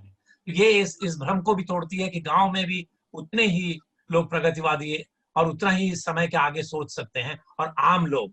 एक तो ये इस बात की हाँ जी हाँ, बाद में तो ऐसे कई उदाहरण 2-3 मुझे मिले, कम से कम 2 और उदाहरण इस तरह के मिले हैं जो कुच्ची करती है, एक चीज। और दूसरी, उन्होंने कहा कि किसी को क्या जरूरत है जानने की कि ये किसका बच्चा है। उन्होंने आजीवन नहीं बताया, लोग अंदाजा लगाते रहे, उन्होंने आजीवन नहीं बताया। तो साहस भी है, और रवायत इस तरह की है, नई रवायत पैदा करने का साहस भी है, हिम्मत भी है। ऐसा नहीं है कि बहुत पिछड़ापन ही है, बहुत एडवांसनेस भी है गांव में। मेरी कहानी में मामी को देखिए, अगर आपने वो कहानी पढ़ी हो, कि वो अपने ससुराल नहीं जाती हैं। अगर उनके हस्बैंड शर्त के बाद भी अपने ससुराल रहने नहीं आए तो वो भी अपने ससुराल रहने नहीं गई। और दोनों लोगों को घर में 2 कोस की दूरी थी, और खेत में मिलने जाती थी इसलिए कि उनको संतान चाहिए थी, लेकिन ससुराल नहीं जाती थी 1 किलोमीटर दूर, कि हमारे माँ बाप की देखभाल कौन करेगा। आप अपने माँ बाप की देखभाल करने के लिए अपने घर पे हैं, मेरे कोई भाई नहीं है, कोई बहन नहीं है, मैं अपने माँ बाप की देखभाल करूंगी। तो इसलिए दोनों लोग 2 जगह रहते हुए पूरा जीवन गुजार दिए। ऐसे लोग कहाँ, मुझे लगता है शहर में मिलना कठिन है, गांव में ही ऐसे लोग मिल सकते हैं। इस बेबाकी से आपने ये कुच्ची का कानून लिखा, और खासतौर से जो पंचायत में जिस तरह से वक्तव्य लोग देते हैं, जिसमें कि एक बहुत ही गहरे ढंग से जो हिंदू धर्म में या हमारे पुराणों में जिस तरह के पैरेलल्स, समानांतर चीजें जो खींची हैं, उसमें क्या आपके जो धुर हिंदू वादी लोग जो थे उनका कोप का भाजन आपको नहीं बनना पड़ा इस कहानी में? हम ये आप कहिए कि ये अच्छी बात है, खुशी की बात है या दुख की बात है कि हिंदूवादी समाज के जो कर्ता धर्ता है उनको कहानी उपन्यास से क्या लेना देना है। उनको इतना गरिष्ठ भाषा लगेगी कि समझ ही नहीं पाएंगे कि क्या है। उनको तो सीधे सीधे चाहिए हाथ उठा करके जयकारा बोलना या मुर्दाबाद बोलना या ये सब बोलना। ये बात कहाँ उनके समझ में आएगी कि क्या कहा गया है। जो रेफरेंस दिए गए हैं, या गिवल्क का रेफरेंस है या किसी और का रेफरेंस है, वेदों का, अहिल्या पुराणों का, स्मृतियों का, अहिल्या का, हनुमान का, ये सब उनको कहाँ समझ में आएगा। उनका काम तो बिना इसके ही चल जाता है। शिवमूर्ति जी, बहुत आनंद आया आपसे बात करके। और मैं ये चाहूंगा कि लोग कुच्ची का कानून और श्री उपमा जोग जरूर पढ़ें। और मैं अब इस फ्लोर को ओपन करना चाहता हूं कि जो भी लोग सवाल पूछना चाहें अपने को अनम्यूट करें और अपने सवाल को बिल्कुल संक्षिप्त रखें, केंद्रित रखें सवाल को, और कोई उस पर वक्तव्य न दें और अपनी कोई बात न कहें, केवल सवाल करें। सर। हाँ सुनीता जी, आप सवाल करना चाहते हैं? जरूर। हाँ, मैं सवाल से पहले लाइव में दो लोगों ने दो तरह की जिज्ञासाएं प्रकट की हैं। एक तो संजीव कुमार है, वो पूछ रहे हैं कि फिल्म जो बासु दा के निर्देशन में फिल्म बन रही थी वो पूरी हुई कि नहीं। दूसरा रेमी कुमारी जो प्रकाशन विभाग में योजना पत्रिका की वरिष्ठ संपादक हैं, वो पूछ रही हैं, जब अभी के कानून के प्रसंग की बात हो रही थी, वेद और पुराण और बाकी रूढ़ियों को लेकर के, उस संदर्भ में वो पूछ रही हैं, इसका अर्थ यह है कि हमारी मानसिकता आज के युग में संकुचित है? अच्छा, मुझे जवाब देना है ना जी। तो पहले तो मैं ये बताऊं कि ये फिल्म जो बनी, बासु जी ने बनाई, ये कहानी तिरिया चरित्र हंस में छपी थे 1987 में, और बासु जी ने इसकी शूटिंग किया 1992 में, और ये रिलीज हुई थी 1994 में। और ये यूट्यूब पर है, जो देखना चाहें देख सकते हैं। दूसरा सवाल ये है कि इसका मतलब कि हमारा समाज आज संकुचित है ज्यादा। देखिए, हमारे समाज में सारी शताब्दियां कमोबेश एक साथ चलती हैं। 16वीं शताब्दी के लोग भी हमारे समाज में हैं, 21वीं शताब्दी के लोग भी हमारे समाज में हैं, और जो पुराने धर्म ग्रंथों से नियंत्रित हो रहे हैं उस मानसिकता के, वो भी हमारे समाज में हैं। जो हमारे अंबेडकर के संविधान से नियंत्रित होते हैं, उसमें विश्वास रखते हैं, वो भी हमारे समाज में है।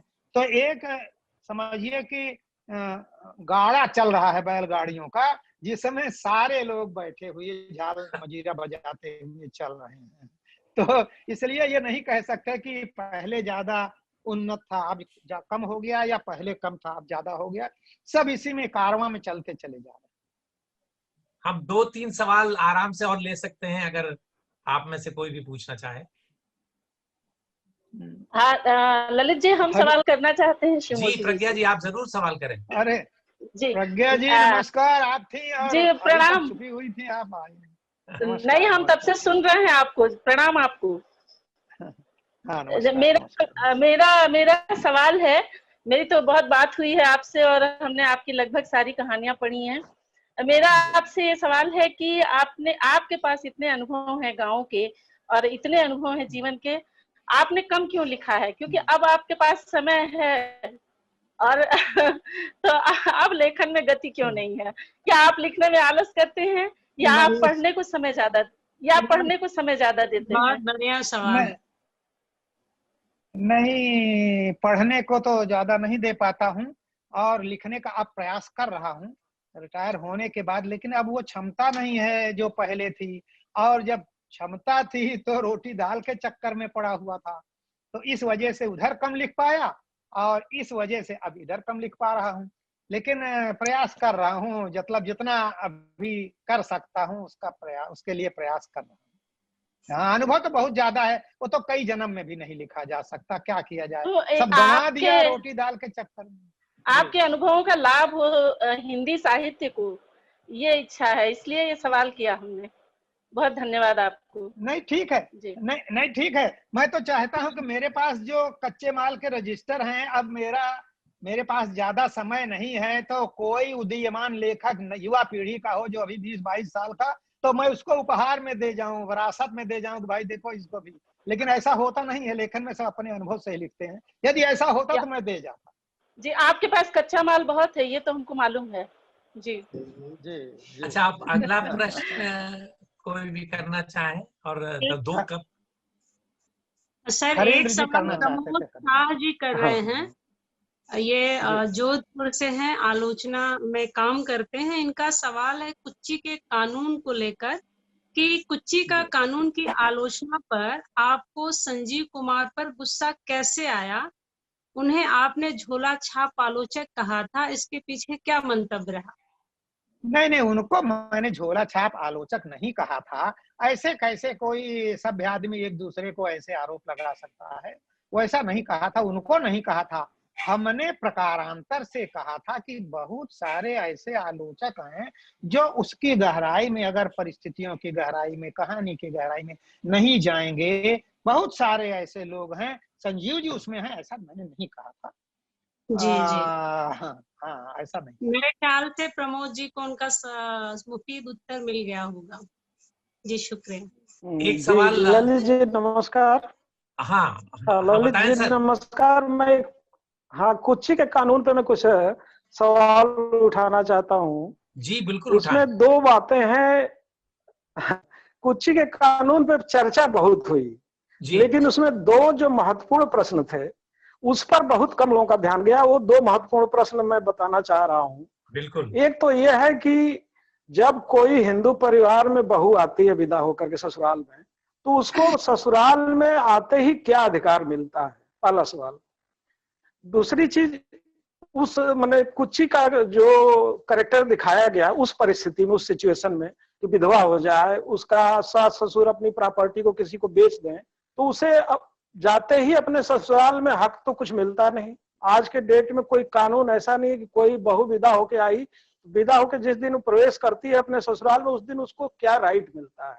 इस प्रश्न पर बहुत कम चर्चा हुई।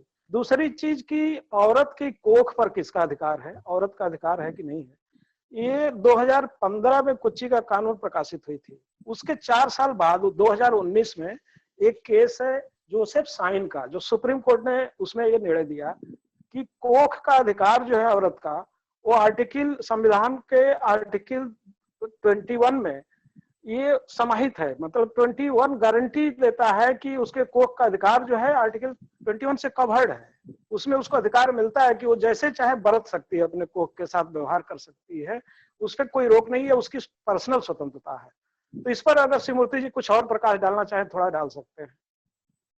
जी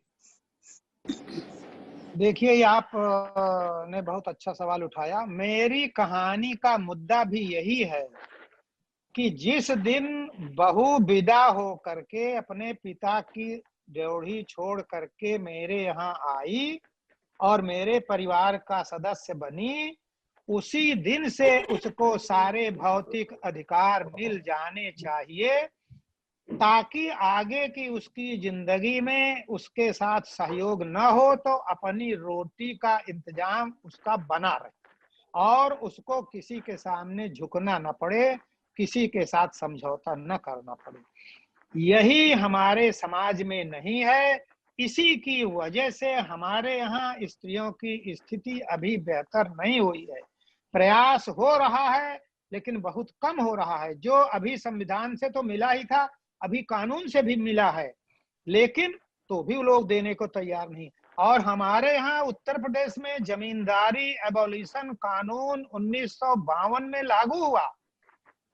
उस 1952 के कानून से लेकर अभी पिछले दिनों तक वो खेती पे नहीं लागू होता, बैंक के अकाउंट पे लागू होगा, मकान पे लागू होगा, अन्य चीजों पे लागू होगा, खेत पे नहीं लागू होता। और ग्रामीण इलाके में खेत ही ऐसी प्रॉपर्टी है जो सबके पास रहती है, गुजारे का वही साधन है। तो यह भी मैंने इसीलिए किया। उसमें हमारी कहानी में जो एक ठकुराइन है वो यही बात उठाती हैं, तो मैंने सारी बातों के साथ इसको भी उठाने का प्रयास किया है कि जब तक उसको भौतिक रूप से अधिकार नहीं मिलेंगे, भौतिक रूप से मिल जाएंगे तो वो ये सब कर देगी जो कुछ करती है। इसके लिए उसको हिम्मत होगी और कोई रोक नहीं पाएगा। जब तक ये नहीं होगा होना चाहिए, और जो संविधान में अधिकार दिए गए हैं वो समाज को भी उसे मानना चाहिए। ये मेरे कहने का मतलब।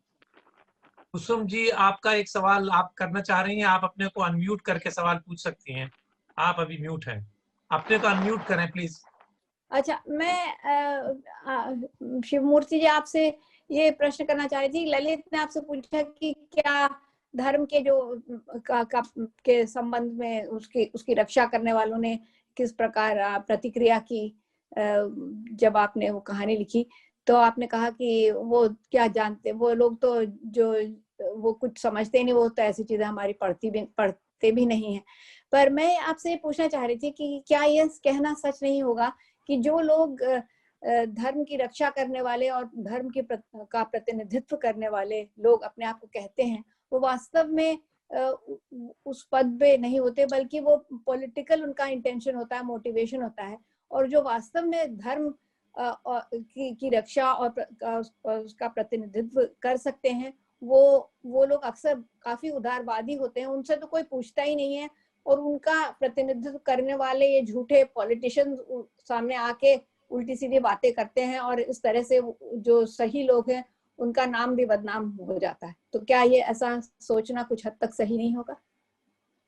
बिल्कुल आप सही कह रही हैं। जो वास्तव में धर्म को मानेगा, धर्मात्मा होगा, वो सबको एक जैसा मानेगा। जितना चराचर में जीव हैं, सबको, किसी को दुख नहीं देना चाहेगा। जी बिल्कुल, है ना?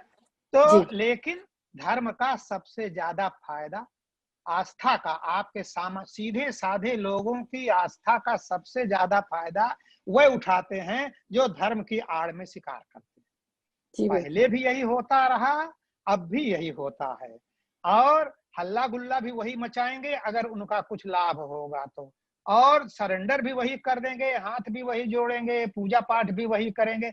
वो अपना लाभ देखेंगे, ये नहीं देखेंगे कि, क्योंकि दुनिया में अब जितना विज्ञान आगे बढ़ गया है, अब हम जानते हैं कि पृथ्वी गोल है, वो शेषनाग के फन पे नहीं खड़ी है। ये हमारे पूर्वजों ने उस समय बनाया जब उनको ग्रेविटी के बारे में, गुरुत्वाकर्षण के बारे में पता नहीं था। न्यूटन ने गिरता हुआ सेब देख करके नतीजा नहीं निकाला था। जब हम पृथ्वी को चपटी मानते थे, जब तो उस समय से लेकर आज भी हम कहाँ तैयार हैं।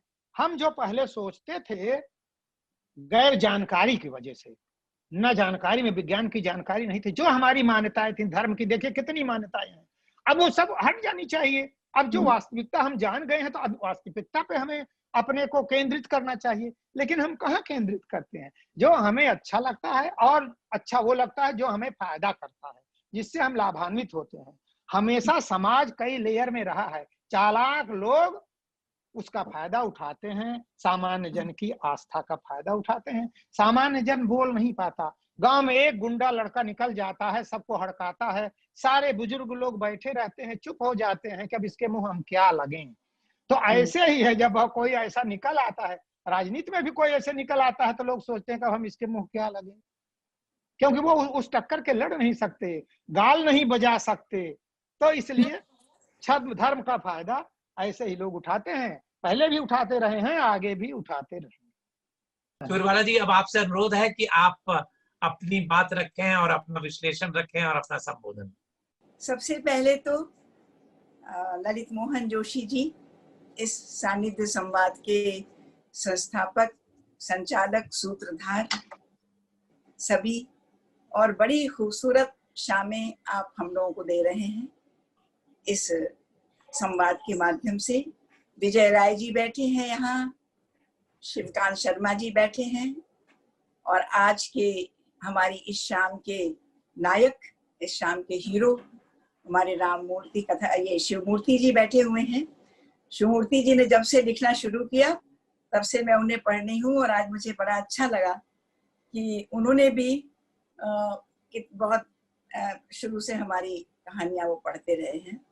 तो बहुत सी चीजें शिवमूर्ति जी को जानकर आश्चर्य होगा कि किन्हीं किन्हीं बिंदुओं पर मुझे लगा कि यहाँ बड़े कैसे मतलब मेरे लेखन और आपके लेखन में कहाँ से कोई साम्य ढूंढ भी नहीं सकता, सोच भी नहीं सकता। उसकी बातें मैं बाद में करूंगी।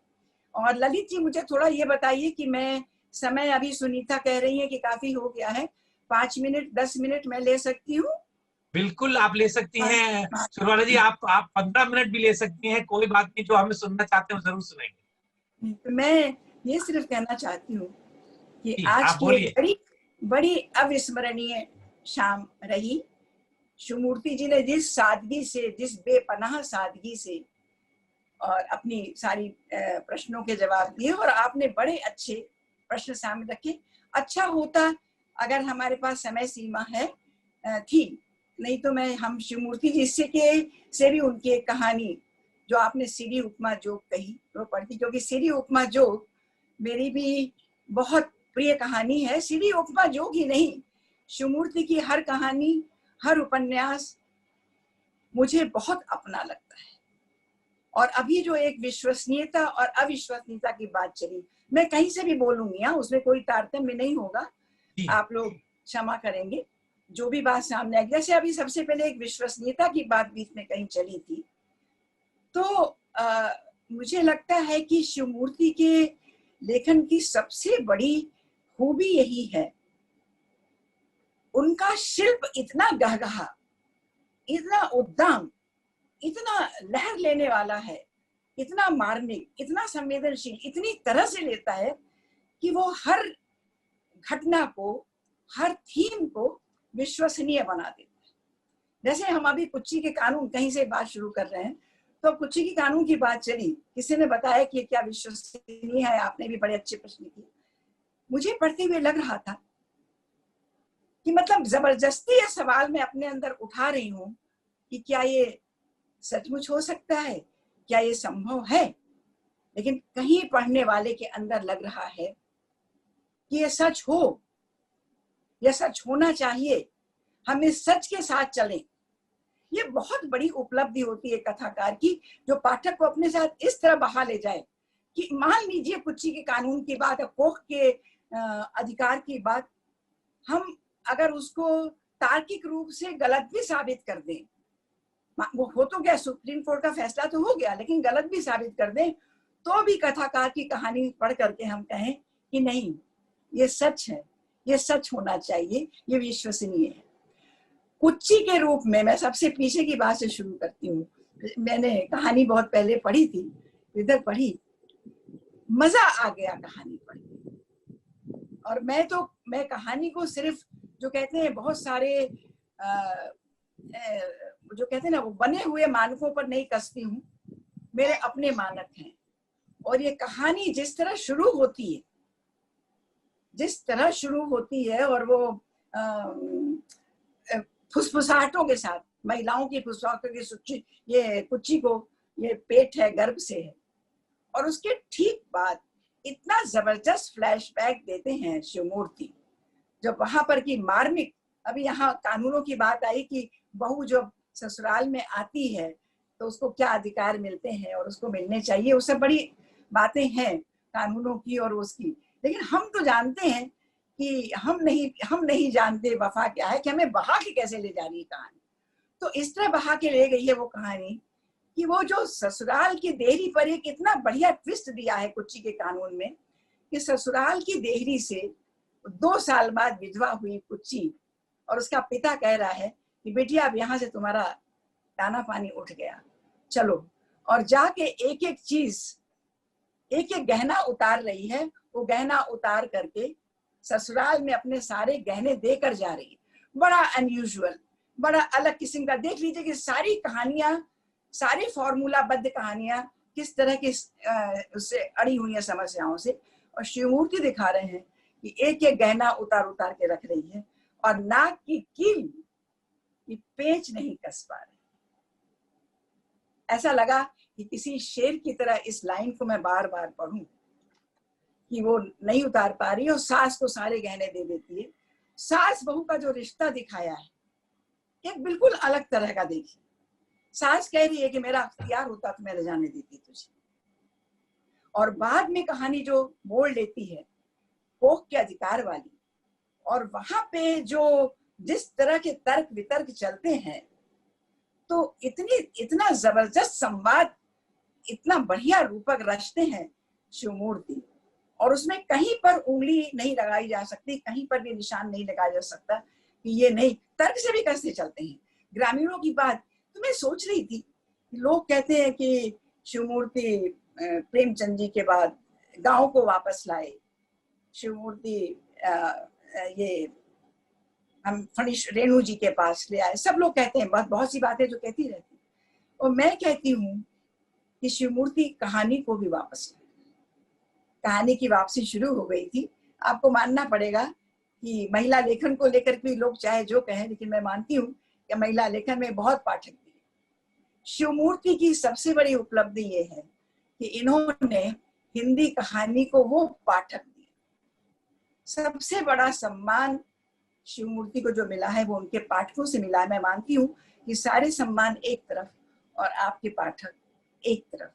इसी तरह श्री उपमा जोग, श्री उपमा जोग की मैं बात कहूँ, बीच में जहां जो याद आ रहा है मैं आपको बता रही हूँ। उसमें देखिए बड़ा कॉमन थीम है, कोई नया थीम नहीं। ये पढ़े लिखे लड़के का शहर में जाकर के बड़ा अफसर हो जाना और वहां जा करके उसका अपनी पत्नी को भूल जाना, पत्नी को गंवार रहने देना, और ऐसे ही पिता को भी, पिता तक को नौकर समझ लेना, ये भी आया है एक कहानी में। कहीं कितनी बार आया है कि माता पिता को उस पब्लिक में स्वीकारोक्ति नहीं देता है, वो उनको नहीं करता है।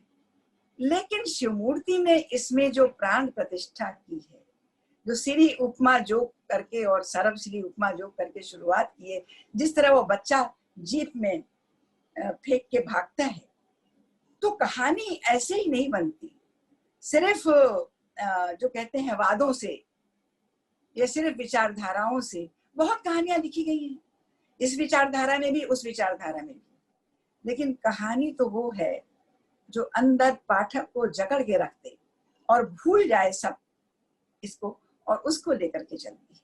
तो मुझे लगता है कि शिवमूर्ति ने और भी कसाई बाड़ा, मैंने पहली कहानी शिवमूर्ति को की कसाई बाड़ा पढ़ी थी और धर्मयुग में पढ़ी थी, क्योंकि मुझे लोग चिढ़ाते थे कि आप कहानी लेखिका और व्यंग्य लेखिका तो बाद में है, आप धर्मयुग लेखिका हैं, क्योंकि धर्मयुग मांगता रहता था और मैं दे दिया करती थी। तो लेकिन ये कहानियां सिर्फ प्रतिभा के बल पर भी नहीं है, सिर्फ संवेदना के बल पर भी नहीं है, सिर्फ भाषा, इतना आप शिवमूर्ति की में संवेदना, अनुभव, इतना अनुभव आपके पास, किस किस उससे आप गुजरे हैं। और वही मैं कहूंगी, अभी जो प्रज्ञा ने कहा कि हम आपको, हिंदी का पाठक आपको माफ नहीं करेगा जब तक कि आप अपने और बाकी बचे अनुभवों को भी उसी वैचारिकता, उसी गहनता, उसी संवेदना, उसी मार्मिकता, उसी उद्वेलन के साथ लाके रखिए। तो कहानी की शक्ति जो है वो आपकी भाषा है, और भाषा भी खाली में नहीं कर सकती, भाषा तो केचुल है, खोखली हो जाएगी अगर आप इस तरह कहानी के अंदर धस करके।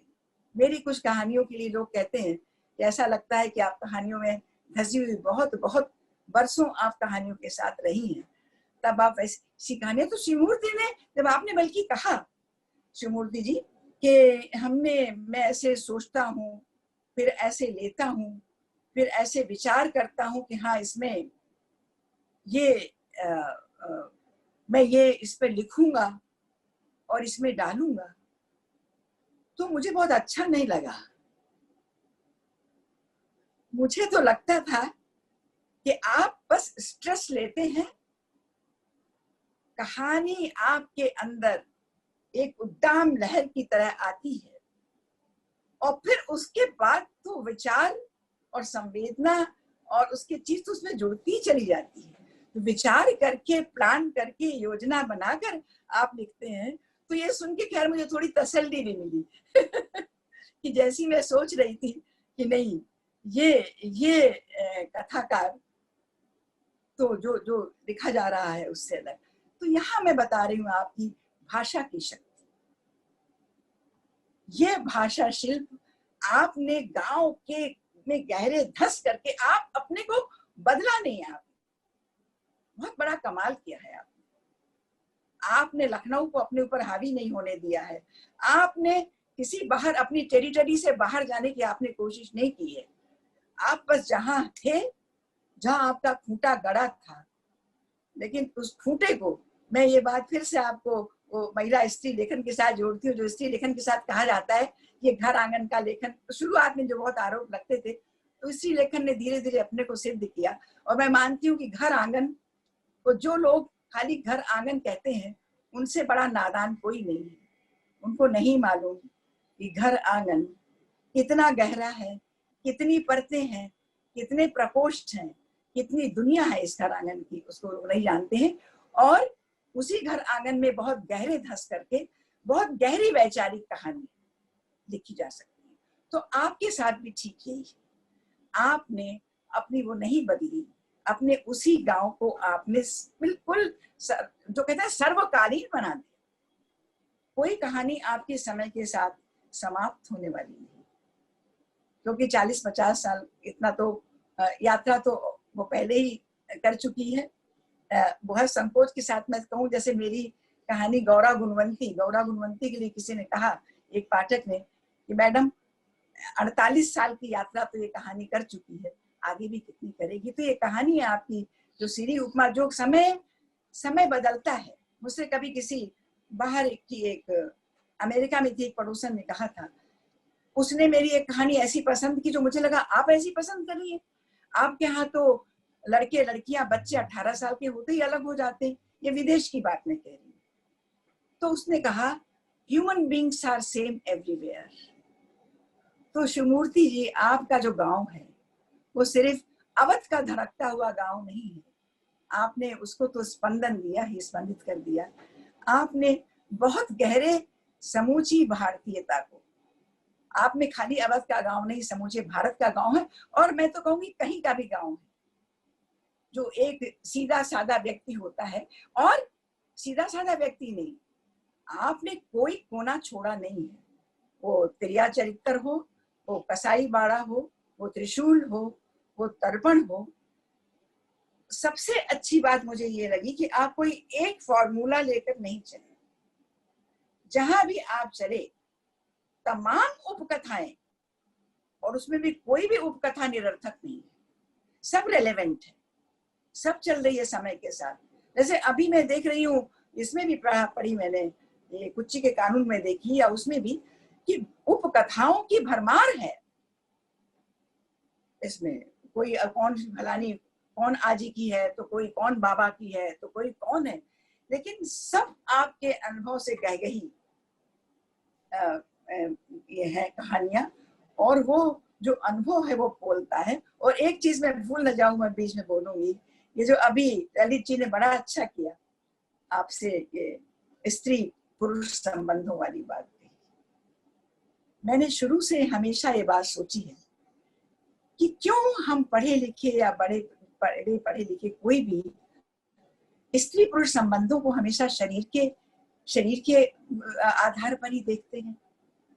क्यों ऐसा नहीं हो सकता कि एक स्त्री और एक पुरुष का संबंध दूसरे आत्मिक और गहरे संवेदनाओं से भरा हुआ हो।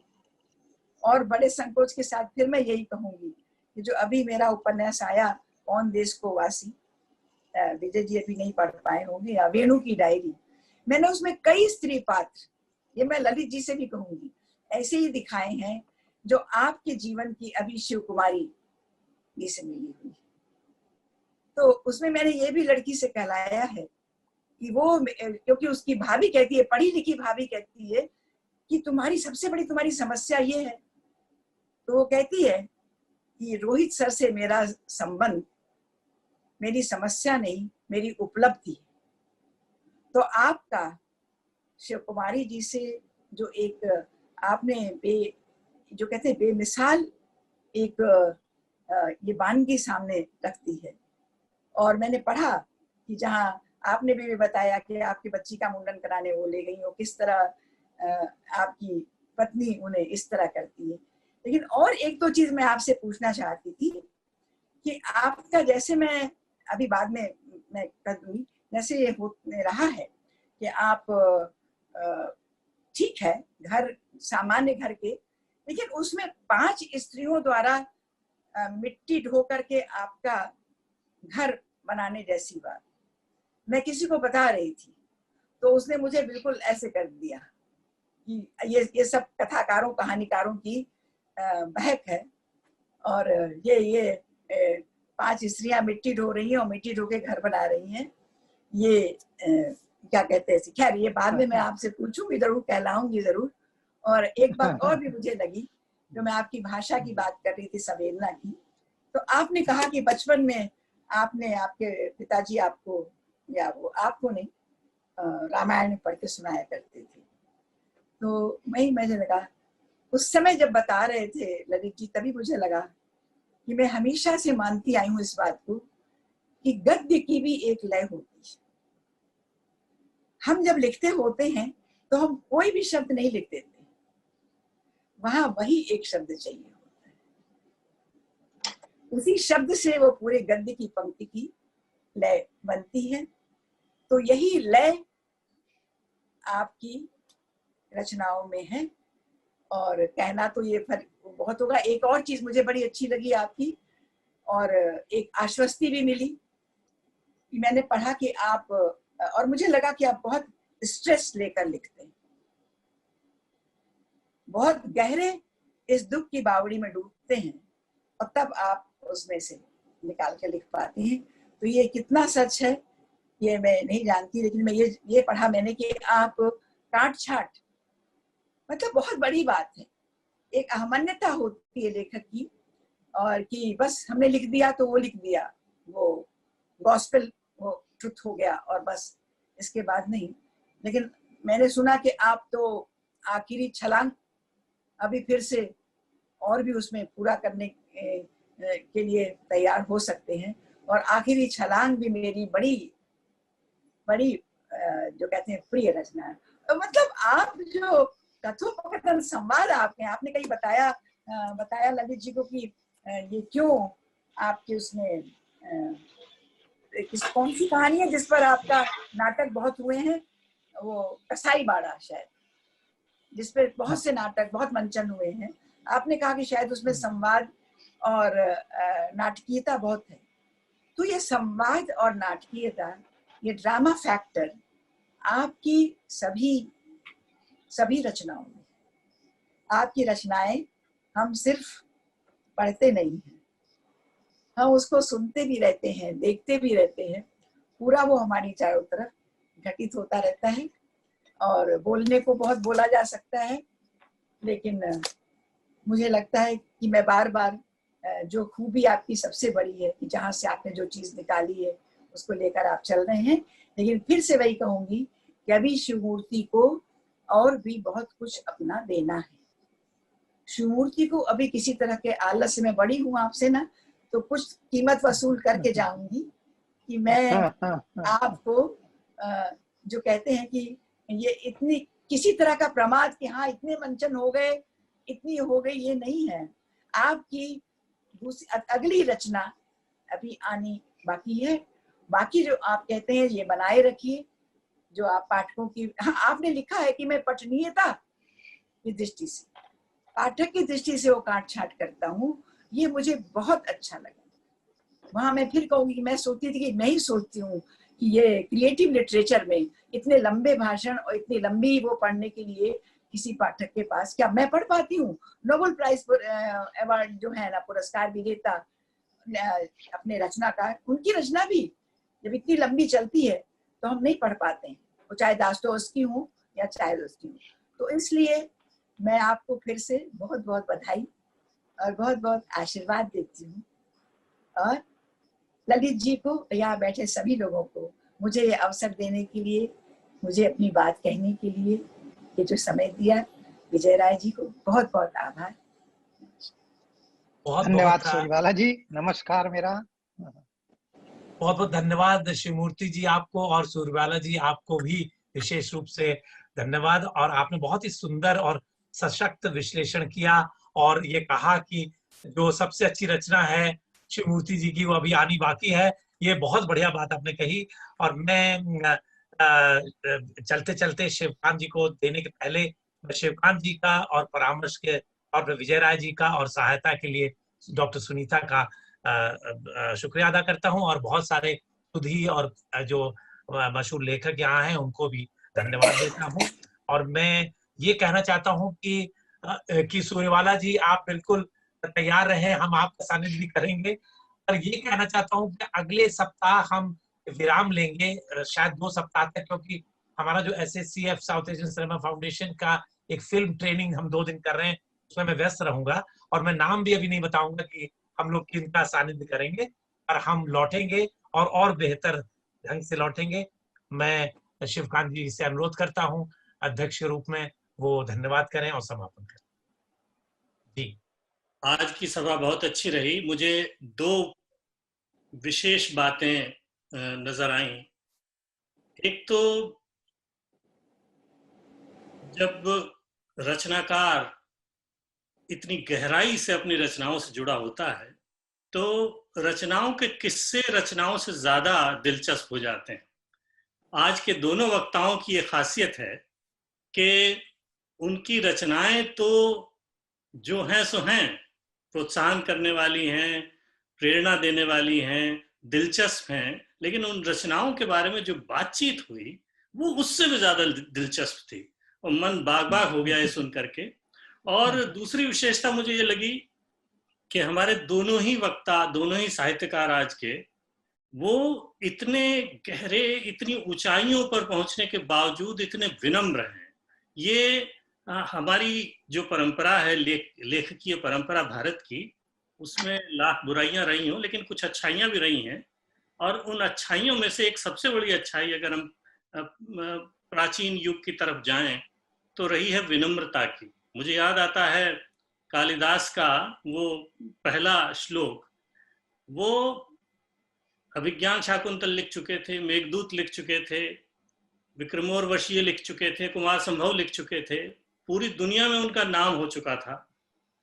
रघुवंश लिखने से पहले 2 पंक्तियां लिखते हैं, वह सूर्य प्रभवो वंशः क्व चाल्प विषयामति तितिर्षुर दुस्तरम मोहाद उडुपे नास्मि सागरम।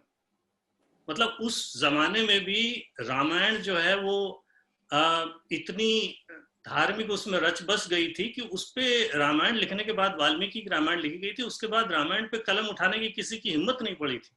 तो कालिदास वो पहले लेखक थे जो रामायण के बाद रघुवंश के ऊपर कुछ लिखने जा रहे थे। तो लिखते हैं कि कहाँ रघु का वंश और कहाँ मेरे जैसा व्यक्ति जिसका ज्ञान, जिसका विषयों का, जिसका विभिन्न विषयों का ज्ञान इतना सीमित है। मैं तो ऐसी कोशिश कर रहा हूं जैसे कोई डोंगी लेकर के महासागर को पार करे। तो कालिदास, मतलब ये केवल कालिदास की बात नहीं है, आप हर बड़े लेखक और कवि की ये परंपरा रही कि वो बड़ी विनम्रता से, क्षमा याचना के मतलब अंदाज में अपनी रचना शुरू करता था। तो शिवमूर्ति जी की बातचीत से, डॉक्टर सूर्यवाला जी की बातचीत से, दोनों की बातचीत से आज ये लगा कि वो कितने विनम्र हैं अपने लेखन, अपने लेखकीय व्यक्तित्व के बारे में, कितने ईमानदार हैं अपनी अनुभूतियों के बारे में, जिस तरह से वो अपना रचनाक्रम लेकर के जाते हैं। तो ये बात बहुत अच्छी लगी, हम लोगों को बहुत प्रोत्साहन मिला। आप दोनों का बहुत बहुत धन्यवाद।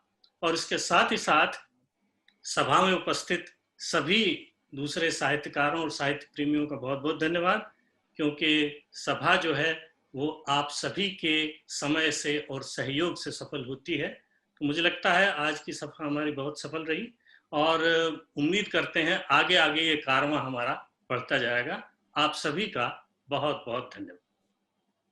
बहुत धन्यवाद शिव जी, शिवमूर्ति जी और सूर्यवाला जी, एक बार पुनः धन्यवाद। अब इसके साथ ही मैं फेसबुक लाइव स्ट्रीम को बंद करता हूं और साथ में मैं रिकॉर्डिंग भी बंद करता हूं, और इसी के साथ मैं इजाजत चाहता हूं आप सब लोगों का धन्यवाद देते हुए। जो भी लोग यहाँ मौजूद हैं, हम लोग फिर मिलेंगे। आप अपना ध्यान रखें और सुखी रहें, आनंद से रहें। नमस्कार।